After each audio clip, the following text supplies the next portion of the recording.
హైడ్రాకు వ్యతిరేకం కాదు, ప్రభుత్వ భూములను కబ్జా చేయడము, చెరువులను కబ్జా చేయడమే వ్యతిరేకం దాన్ని.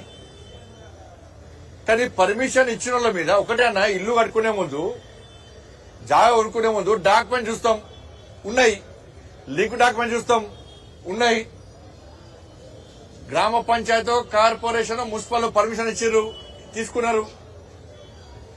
హౌస్ నెంబర్ ఉన్నది, ట్యాప్ నెంబర్ ఉన్నది, కరెంటు మీటర్ నెంబర్ ఉన్నది, దానికి బ్యాంకు లోన్ కూడా ఇచ్చింది. ఇవన్నీ పేపర్లు ఉన్నాయి. ఇవన్నీ ఇచ్చడం తప్పు కాదు, అక్రమంగా కబ్జా చేసుకోవడం తప్పు కాదు. అభువం శుభం తెలియక పేదోళ్ళు ఇల్లు కొనుక్కుంటే, జాగాలు కొనుక్కుంటే తప్పు. పేదోళ్ళు కిరాయికి ఉంటే కూడా తప్పే.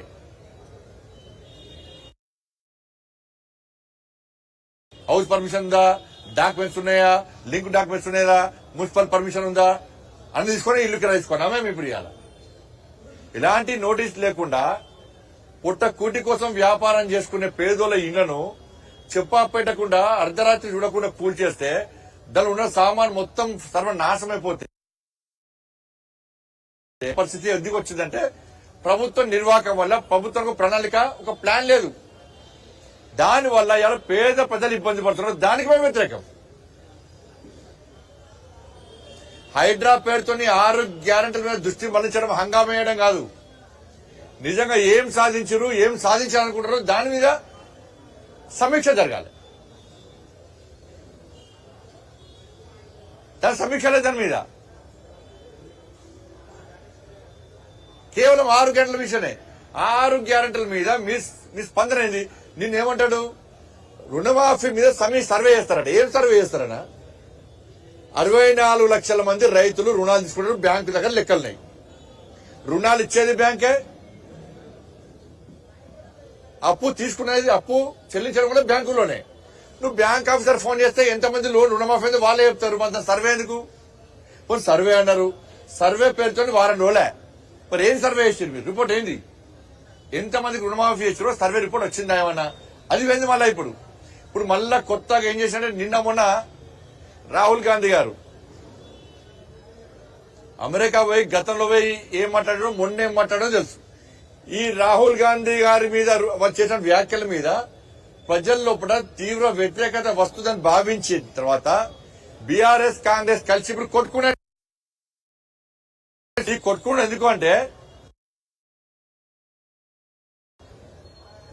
6 గ్యారెంటీల దృష్టి మళ్లించడానికేమో హైడ్రా.